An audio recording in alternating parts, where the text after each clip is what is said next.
Abdelaziz Khelaf est actuellement un conseiller très proche du président Tebboune.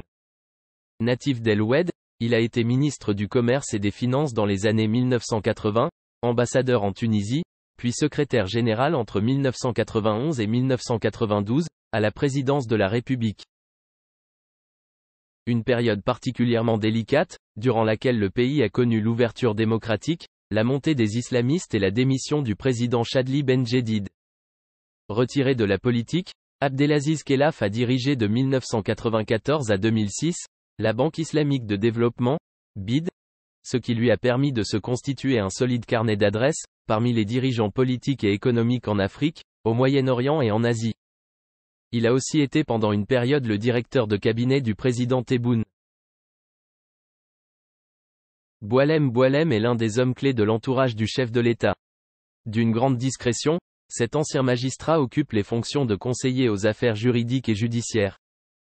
Mais son influence va bien au-delà, tant il est consulté sur toutes les nominations décidées à la présidence.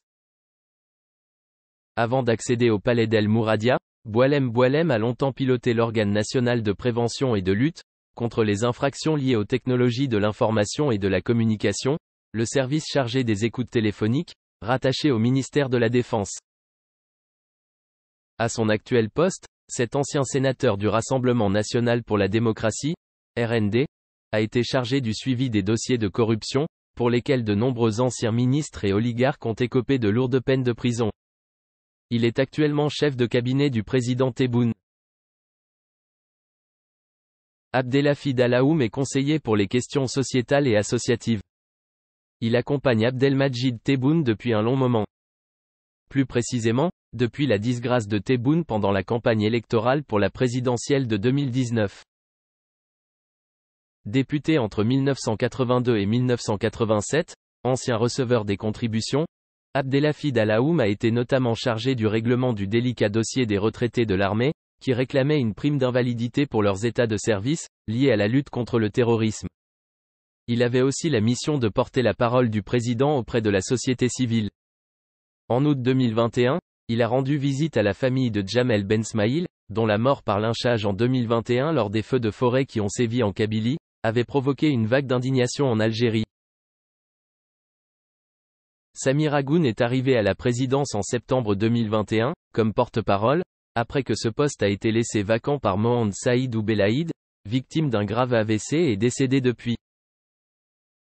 Ancien enseignant des sciences de l'information et de communication, Agoun a occupé plusieurs postes au sein des médias algériens, avant d'intégrer en juin 2020 la présidence comme chargé de mission. Il a été directeur de l'information de Dzahir News, la chaîne de télévision qui appartenait à l'ex-homme d'affaires Ali Haddad, et également journaliste animateur à Echourouk TV.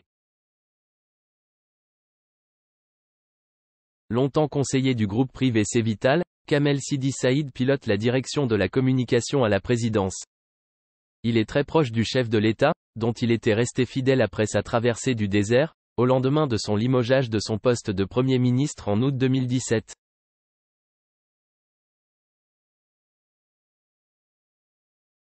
Boumedienne Bennatou est ancien contrôleur général de l'armée.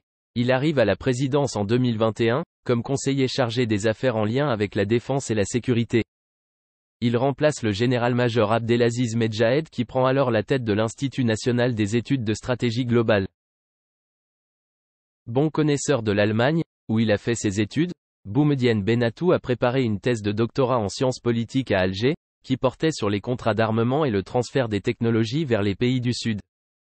Après un bref passage entre 2004 et 2005, à la direction de la communication, de l'information et de l'orientation, DCIO, du ministère de la Défense, Bennatou devient contrôleur général de l'armée, CGA. À l'été 2018, il se retrouve, selon certaines rumeurs, limogé à la suite de l'affaire des 700 kilos de cocaïne saisie à Oran, dont était impliqué Khaled Tebboune, le fils du président, avec qui il est ami.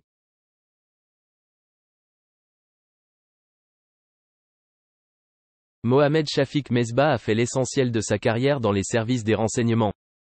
Il est arrivé à la présidence en avril 2021 comme chargé des affaires réservées. Il conseille ainsi le chef de l'État dans les affaires de défense et de diplomatie, deux secteurs que cet ancien colonel connaît bien. Il dirige l'Agence algérienne pour la coopération internationale, avec rang de ministre conseiller auprès du chef de l'État. L'agence, qui fonctionne comme un super-ministère, est censée pallier la perte d'influence de l'Algérie, au sein de son espace vital africain et au-delà.